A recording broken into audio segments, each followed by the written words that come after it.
Tâm đảnh lễ thập phương tam thế chư Phật.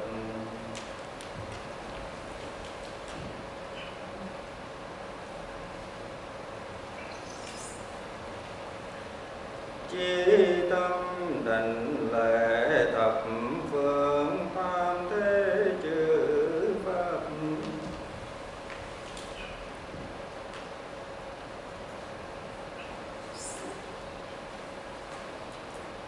Chí tâm đảnh lễ thập phương tam thế chư hiền đảnh đảnh.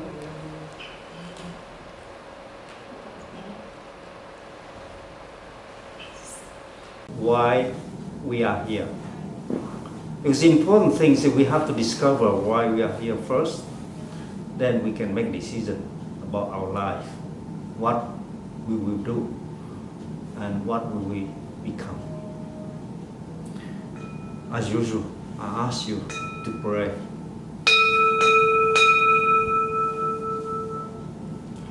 Namo tassa bhagavato arahato samma sambuddhassa. Namo tassa bhagavato arahato samma sambuddhassa.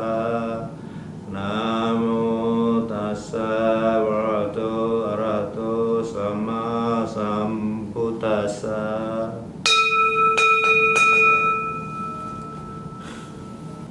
Thank you for coming today. The topic today we will be discussing is why we are here. We have to find a reason to understand why we are here. Are you coming here by chance, or are you coming here because of your father and your mother's make love and then you are born in this world, or you are voluntary enter this world by choice? How? You exist in a different form, male, female, even male. You have a different character, different form, different set, different size, different intelligence.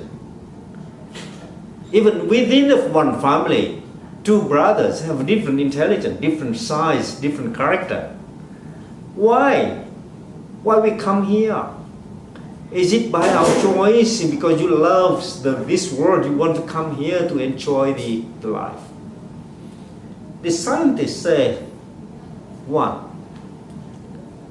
we call the human body is constituted by three things. Physical, like the flesh, blood, and all sorts of things we can see, we can feel, okay? Bones, all sorts of things. We call physical body. The second part is mentality, something here, which cannot be measured. Brain can be measured, but the mentality cannot be measured. He has a mentality to stay at home because he loves women. That's a mentality.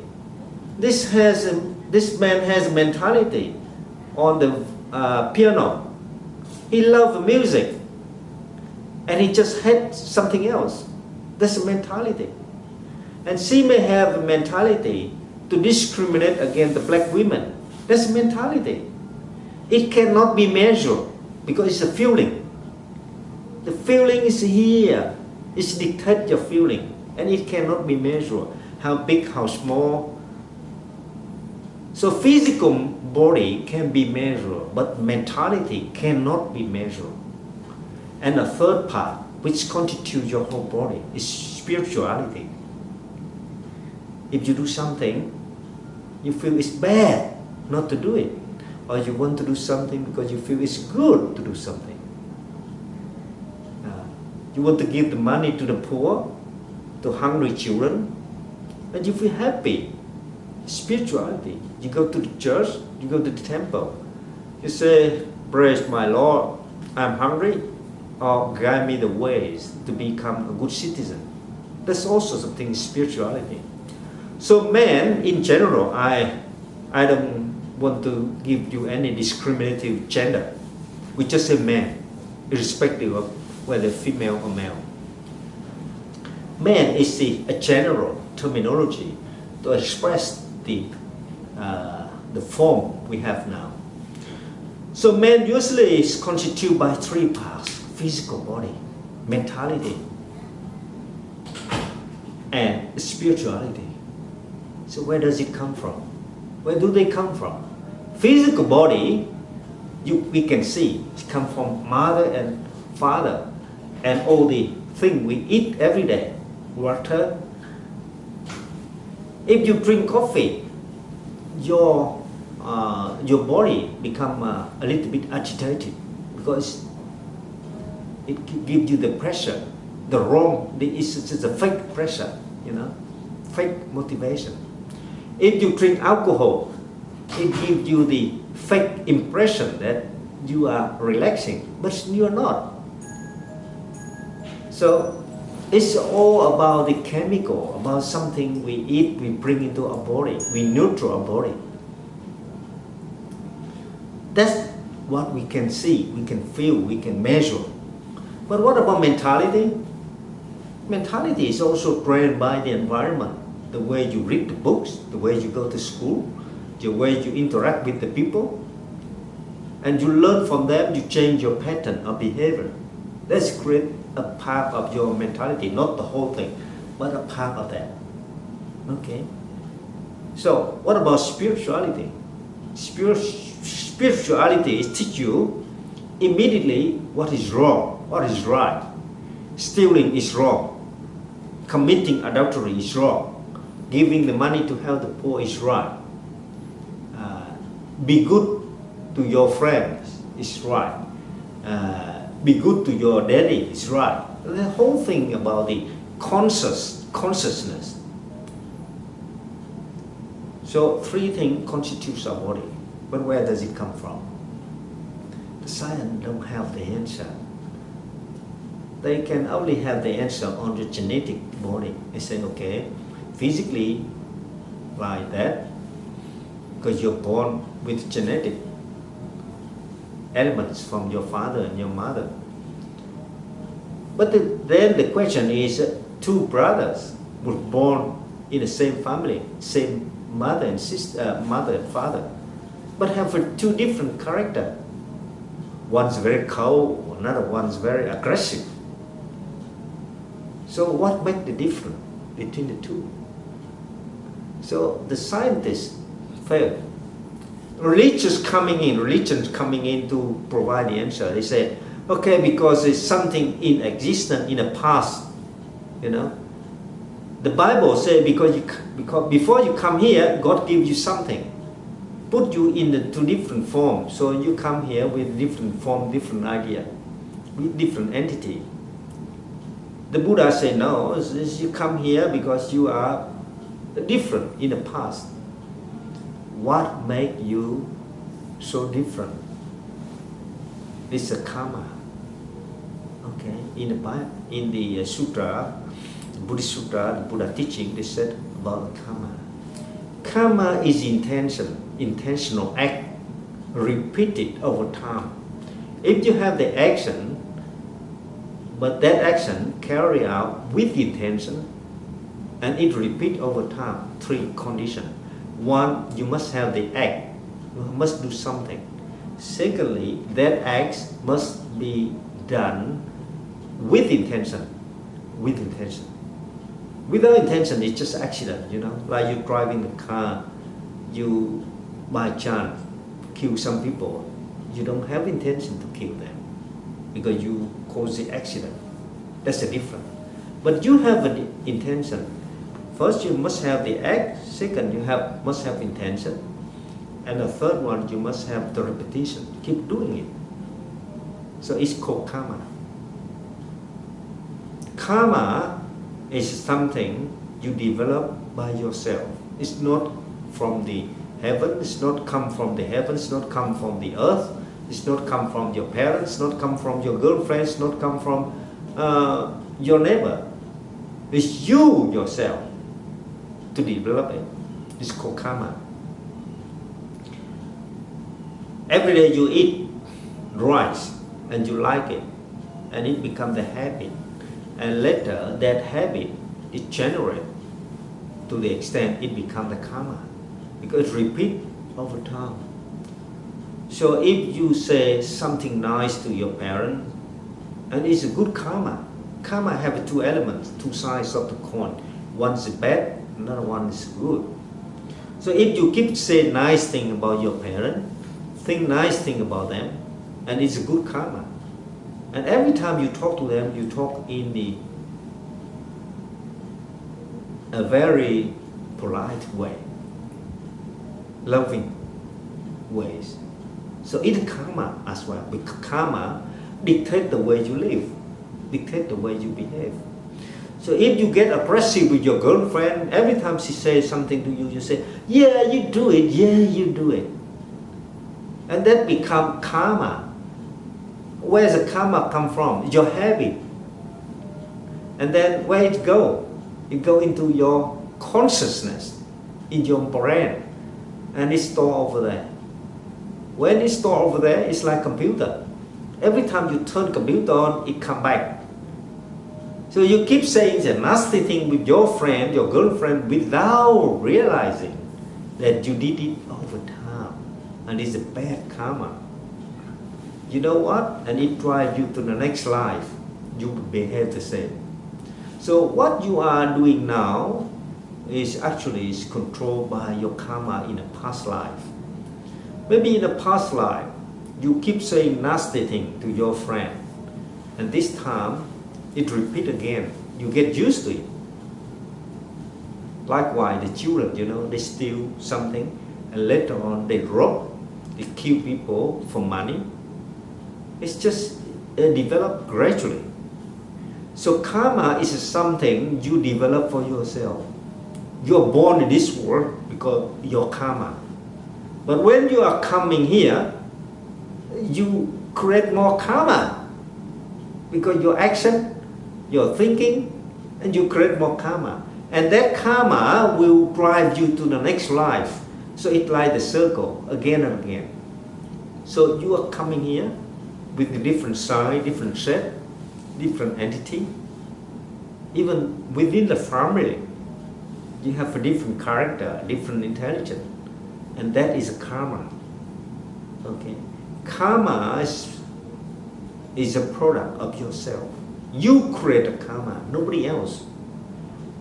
If you keep saying nice things to people, and it's good karma, and you keep doing it because you cannot say some nasty thing to people, it's good karma. And if you keep saying a joke to your friend, it's a bad karma, and it drives you in your current life, present life.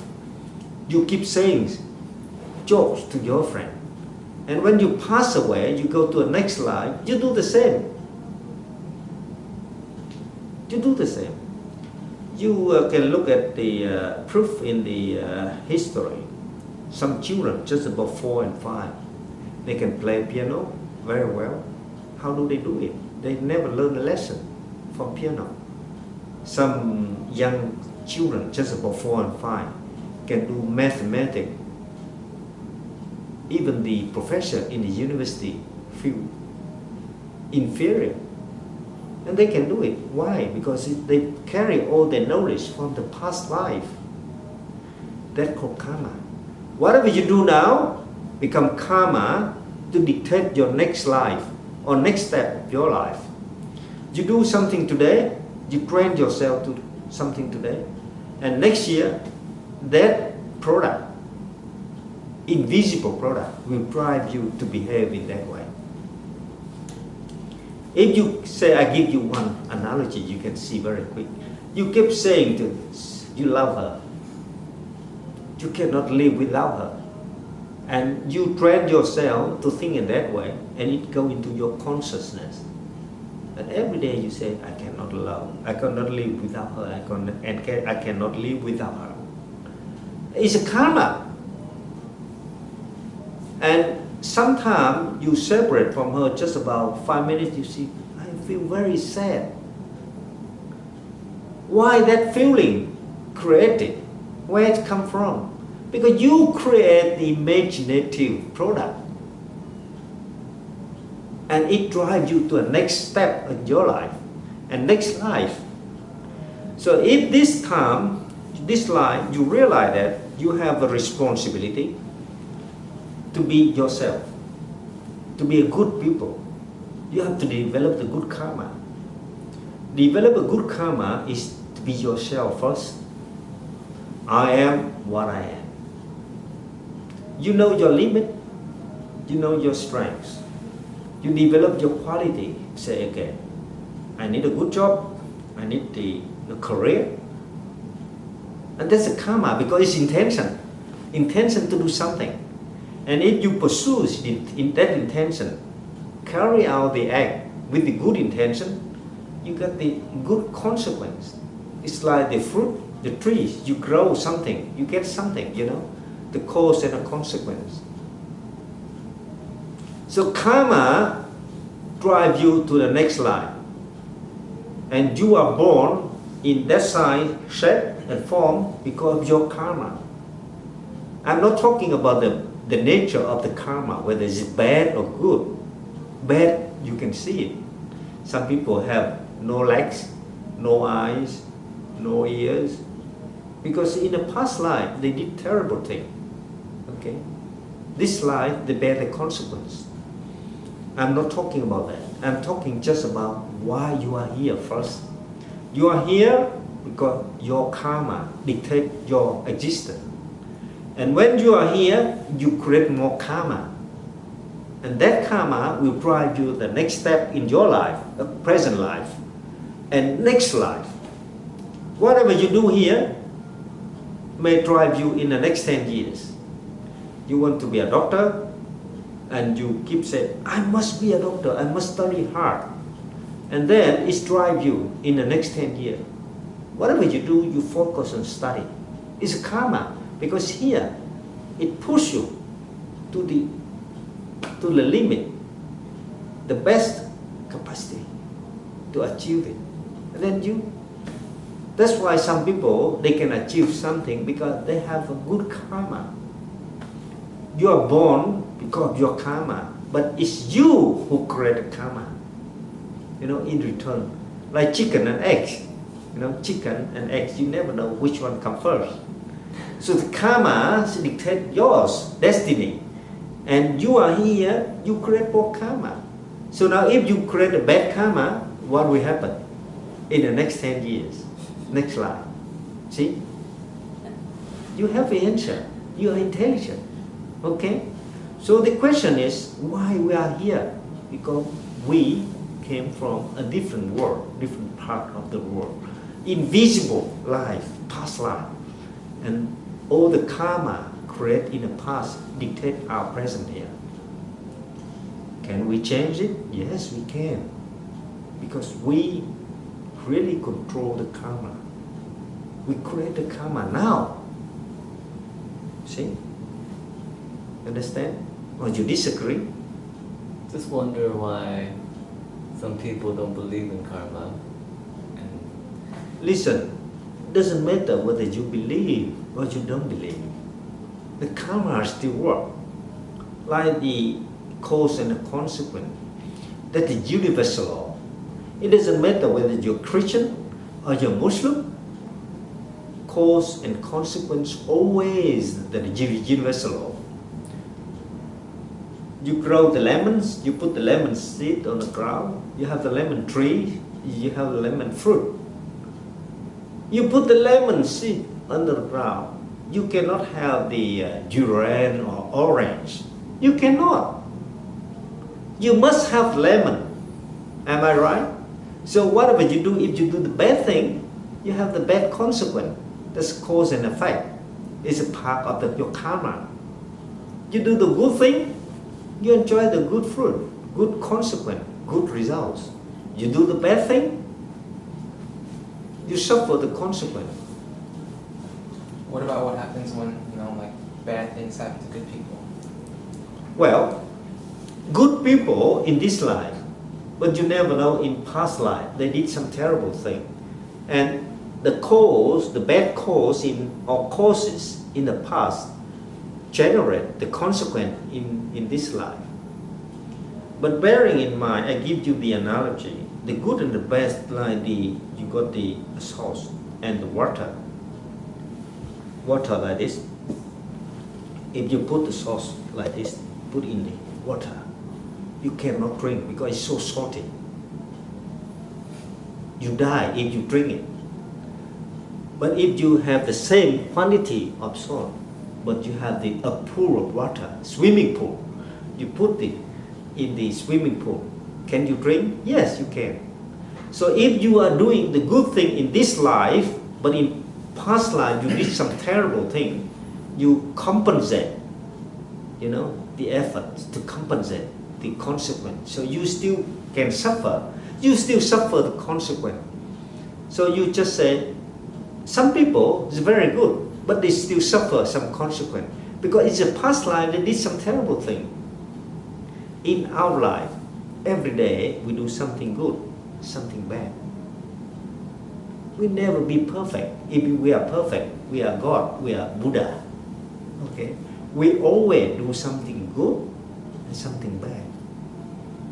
And as a Buddhist, we try to do the most good thing and reduce the temptation to do the bad thing. One of which is stealing, another one is telling a lie. Keep telling people a lie. Even a joke. Sometimes you say, well, I talk a joke. People know it doesn't hurt them. It doesn't hurt them, that's true, but it hurts yourself. You know why? Because it goes into your consciousness. You develop the habit, keep telling a lie to the extent that sometimes, someday, you never realize that's very bad. And it hurt you. It hurt nobody except you. So that's why you see a trained Buddhist never tell a lie, never steal, never do the bad thing, even the small thing. Some people drop money on the street, we never see it, we just walk away. Because we know, even small thing, it generates, like the seed you put in the ground, you got the trees, you got the fruit. You put the lemon seed, just a little one, on the ground, and after 10 years or 5 years, it grow up trees, lemon trees. And on the lemon trees, every year you got about 1,000 lemon fruit. So from the small one, from a small cause, it gives you the big consequence. Sometimes you do some small thing. Well, I do just a little one. But the consequence too big. And you suffer the consequence. You blame somebody. You say, why? I didn't do anything terrible. But you did. So the only way to explain why good people suffer the bad consequence, because in the past they did some terrible thing. And when they cause some bad thing, they have to suffer the consequence in this life. Even though you see in this life they are good people, but they are good only in this life. But what about past life, you see? And this is always cause and consequence drive you back to this world. We call karma. You love her, I can tell you, you're mad at her, okay. If you cannot marry her this life, don't worry. Next life, you people will meet again. And you never know, you become a wife, she become a husband. Backwards.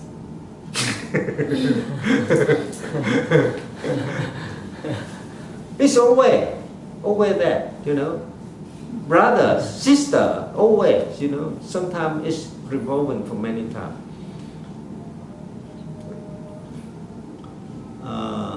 There's a story in the 2nd century. There's a famous story about the enlightened monk. One day he came to the wedding and he cried because he's enlightened. He has a divine eyes, he can see it. He cried. People asked him why. He said, The reason he cried is that the bride is actually the grandma. Because when she passed away, she loved the child. She said nobody cooked for him, nobody feed him. So that emotion, intention, drive her back to this life, and she become a bride to marry grandson. And that's why the enlightened monk with the divine eye, he can see it. And he cried, he said, people getting crazy. They're mad at each other. So if you love somebody, you know your limit, stop somewhere, not to be mad, in love.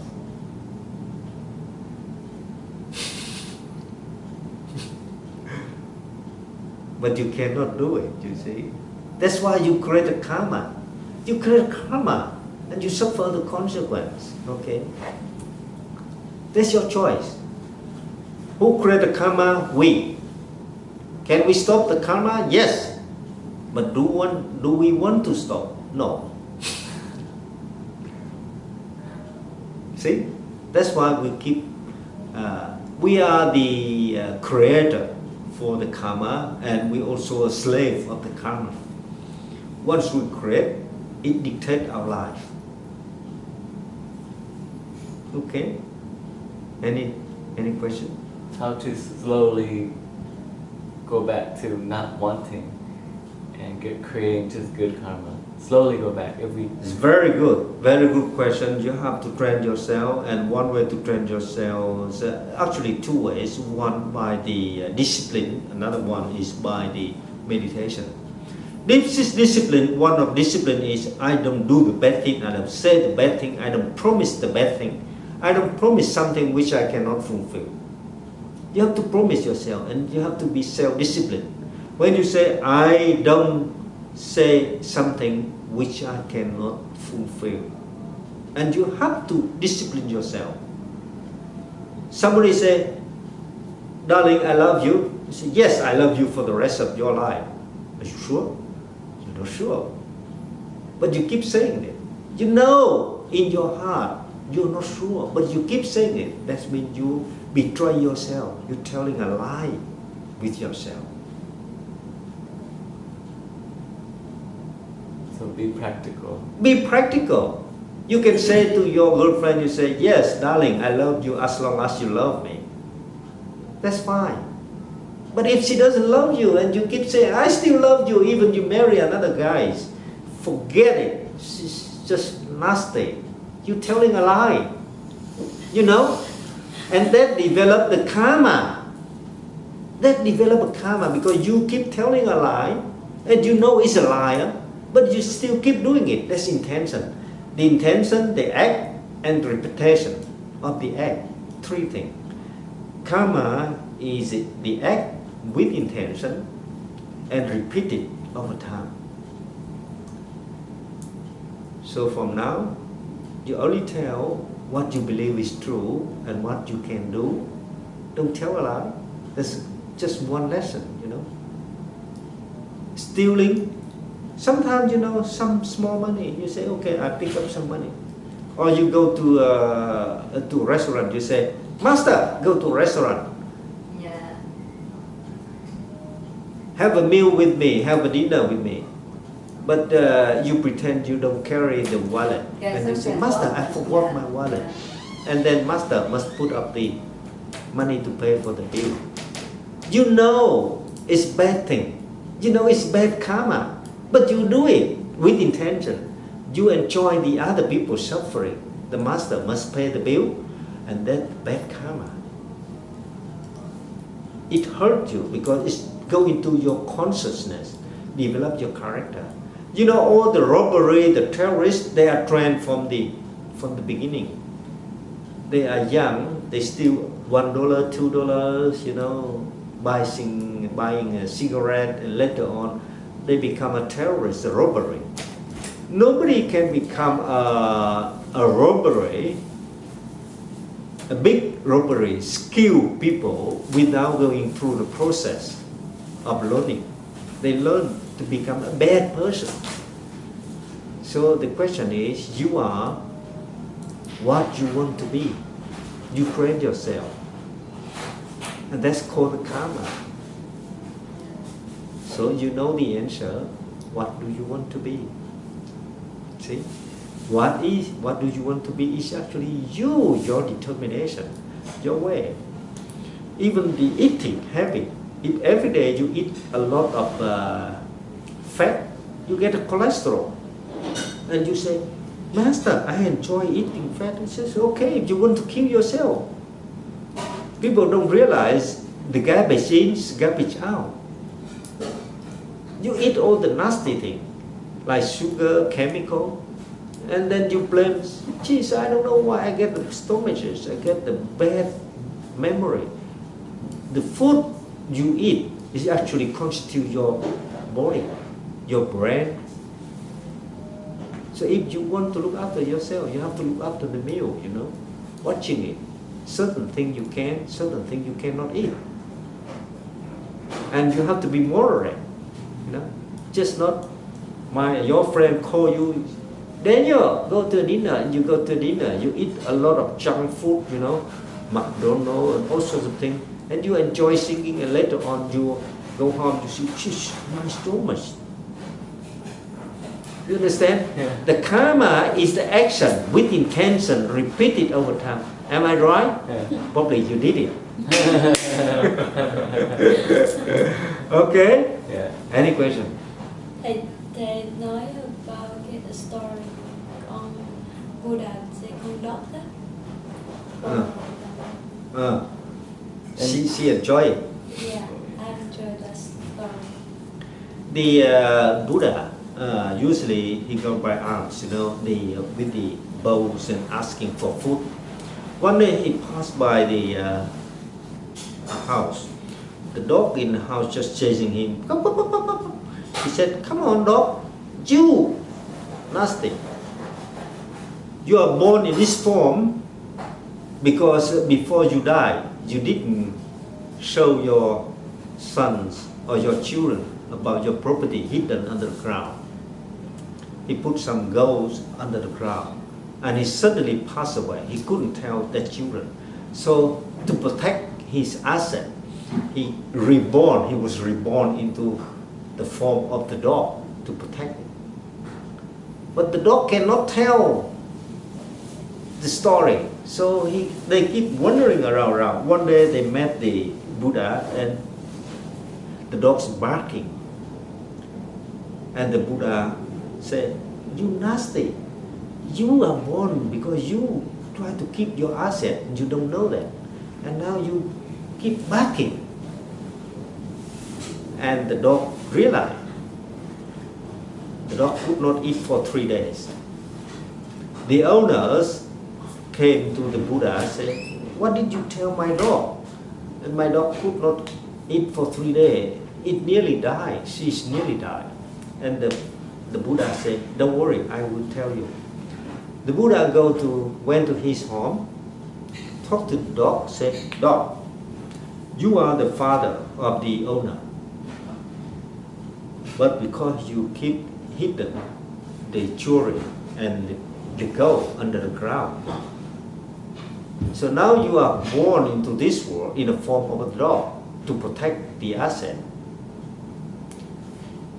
Now I'm telling you, you have to show your children where you hide the jewelry and all the gold and get away to a next life. And the dog go to the underground, you know, under the bed and show something. And the owner dig all the gold and get the gold. Dig the ground and get the gold. Hidden under the ground, under the bed. And after that 3 days, the dog died. Okay? They fulfill their mission. They keep thinking that this gold's mine. I try to keep my gold. So they are born into this world because they want something, they want to protect something. Likewise, If you, in this life, you think something precious, something you need to protect, and you want with all your energy to protect it, you will be born in the next life in that form to protect your assets, no matter what it is. And in some cases in the US, I know some story. The man who died, he loved his wife, and he was born in the form of a dog to protect his wife. But of course, she's young. She get married, another one. So when the man, a new man coming into the bedroom, the dog barking and trying to be aggressive, try to protect the wife, and just jealous with the man, because the man go to bed with the women. You see, that's why. Because people are ignorance. They don't know.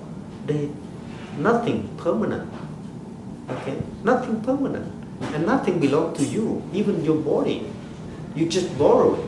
When you're a little boy, how come you grow up? You borrow food, clothes, water. You eat something, and you grow up. But your body is not yours. You know, it's a whole thing. You take in as you grow. So if you realize that everything is impermanent, you don't develop the intention to keep something, to be slave to something, and you liberate yourself in that. Okay. So now the lesson today we learn is why we are here. Okay. If you don't have any question, we'll close the session.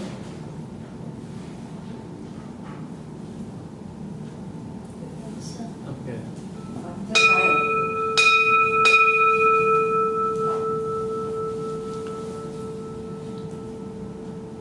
Namo Buddhaya, Namo Dhammaya, Namo Sanghaya, Namo Buddhaya, Namo Dhammaya, Namo Sanghaya, Namo Buddhaya, Namo Sanghaya, Namo Sanghaya.